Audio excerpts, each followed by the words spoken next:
Bonjour Fred Parounzi. Vous êtes un des 4 auteurs associés au projet Graines de lecteur cette année avec Marion Achard, Élise Fontenaille et Brigitte Smadja. C'est un projet qui réunit des élèves de CM et de 6e autour d'un auteur de littérature jeunesse qu'ils lisent, qu'ils rencontrent et avec lequel ils écrivent.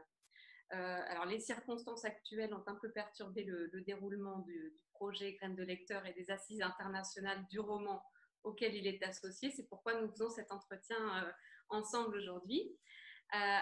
Pour commencer, on va se présenter l'un et l'autre. Je vous en prie, Fred Parounzi, commencez.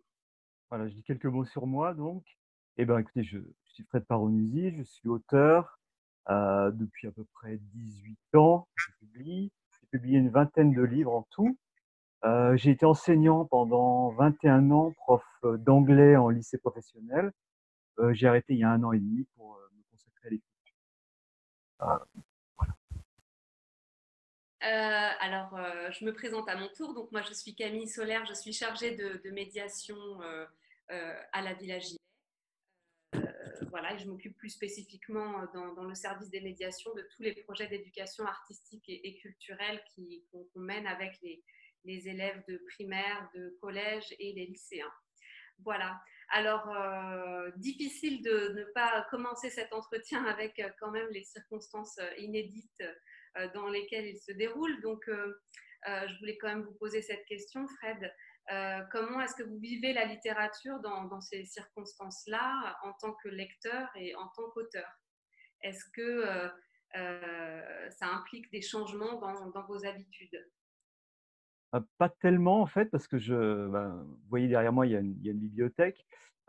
J'habite en montagne, j'ai l'habitude d'être, voilà, c'est un petit village, j'ai l'habitude d'être assez isolé, d'être assez coupé du monde. Alors là, les circonstances sont quand même particulières, mais c'est vrai que voilà, c'est pas un changement si radical. Je pense que c'est le déconfinement qui va vraiment, personnellement me donner la mesure de ce qu'on vit.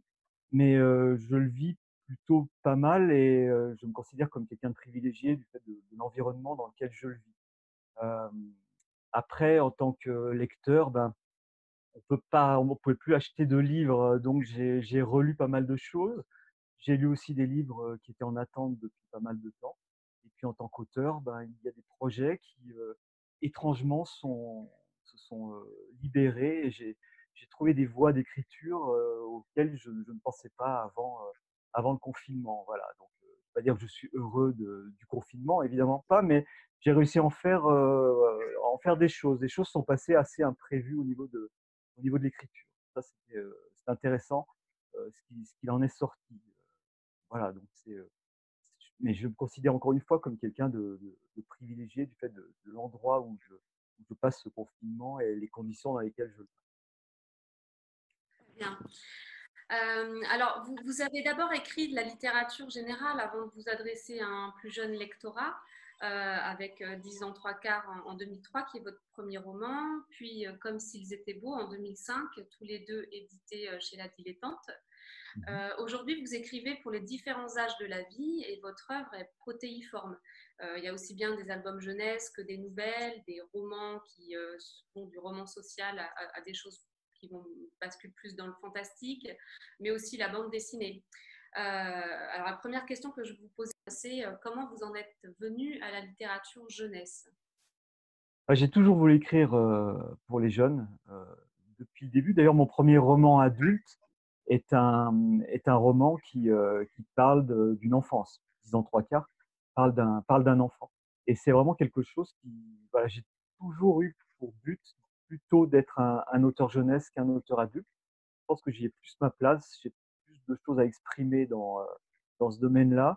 J'y suis aussi plus à l'aise, notamment, dans les rapports et dans les liens que je peux avoir avec les auteurs, jeunesse et la bande dessinée aussi, qui est quelque chose d'un peu nouveau, même si, moi je suis un grand lecteur de bande dessinée, donc c'est quelque chose dont je rêvais et que je compte développer dans les prochaines années. Mais c'est vraiment, voilà, c'est un parcours qui est assez logique parce que la littérature jeunesse, c'était vraiment quelque chose que j'avais en point de mire et la littérature adulte, pardon, c'est vraiment quelque chose ou général, c'est vraiment quelque chose qui était, voilà, que je fais un peu à côté, voilà. Mais mon œuvre principale est vraiment jeunesse et bande dessinée. D'accord.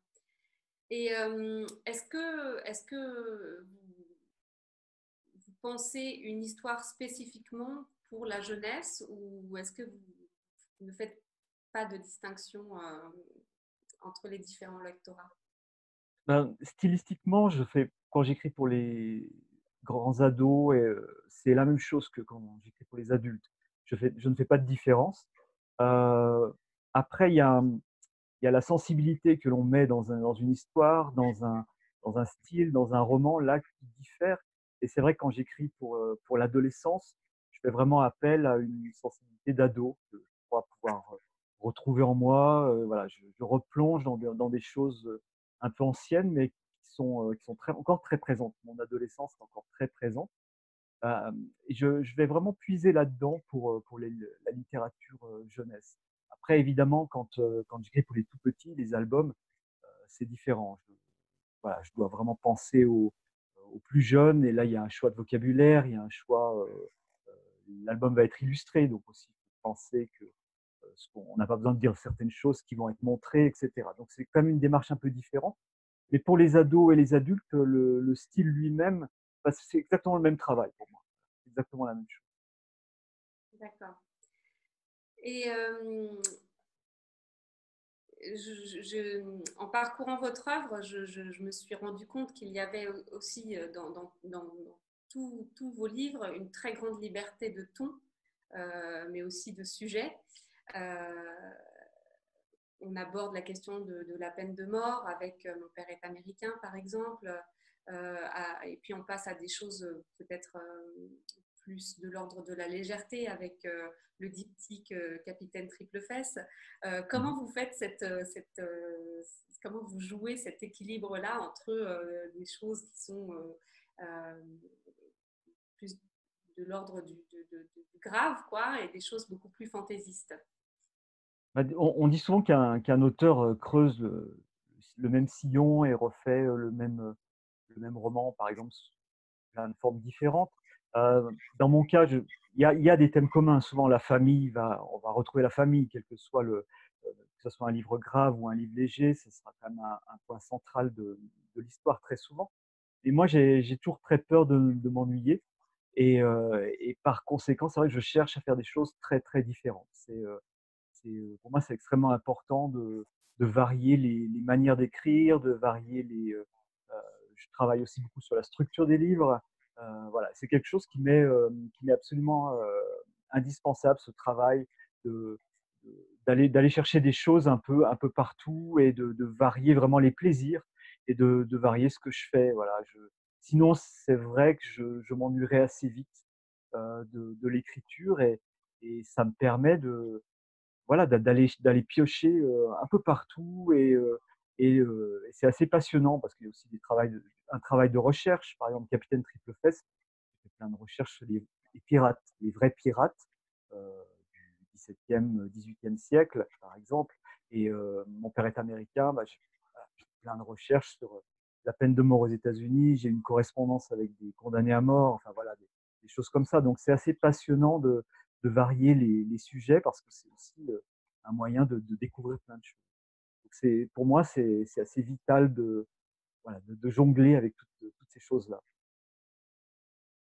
Alors même si les aventures sont bien différentes d'une œuvre à l'autre et se déroulent dans des contextes qui ne se ressemblent jamais, vos personnages partagent souvent le même point de départ, la difficulté de cohabiter ou la rupture des enfants ou des adolescents avec leurs référents adultes.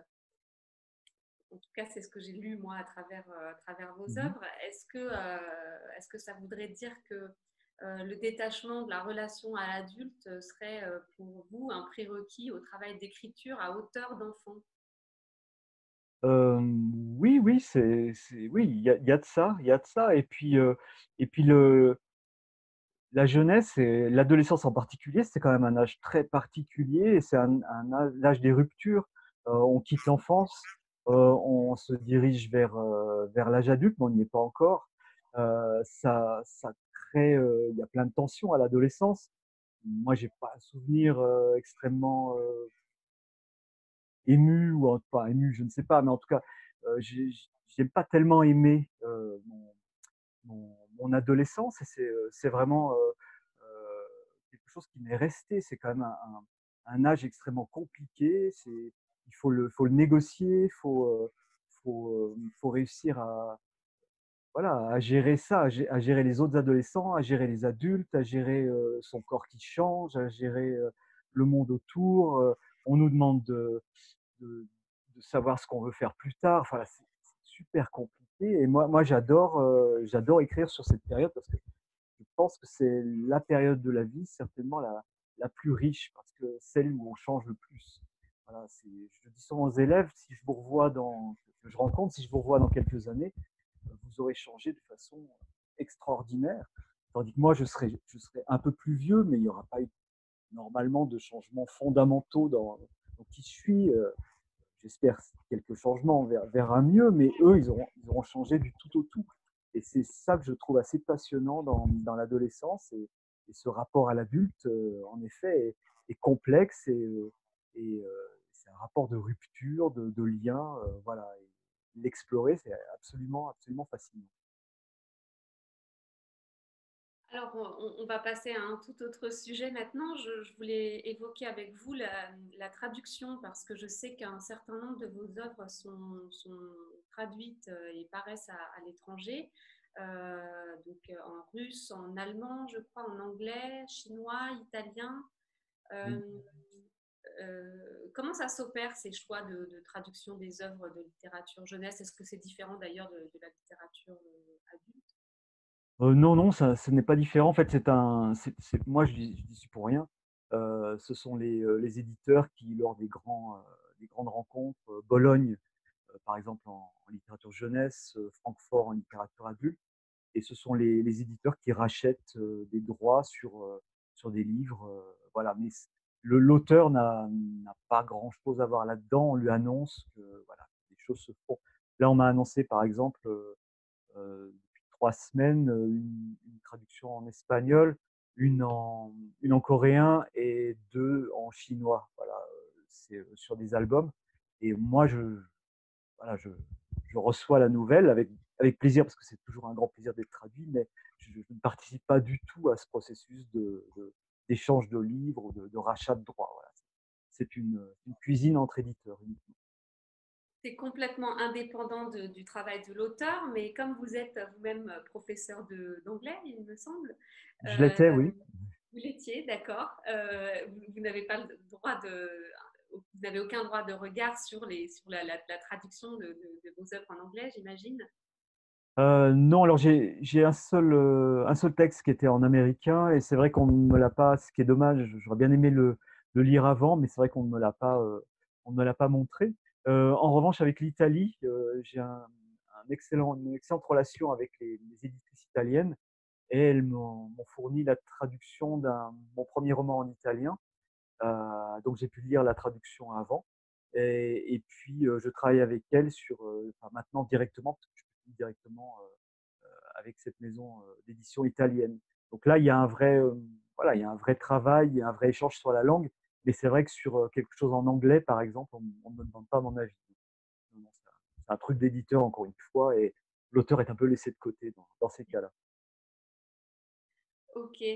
Alors, je voulais parler maintenant avec vous de votre actualité, puisqu'il y a un album jeunesse qui est sorti très récemment en Italie. Je vais en montrer la couverture.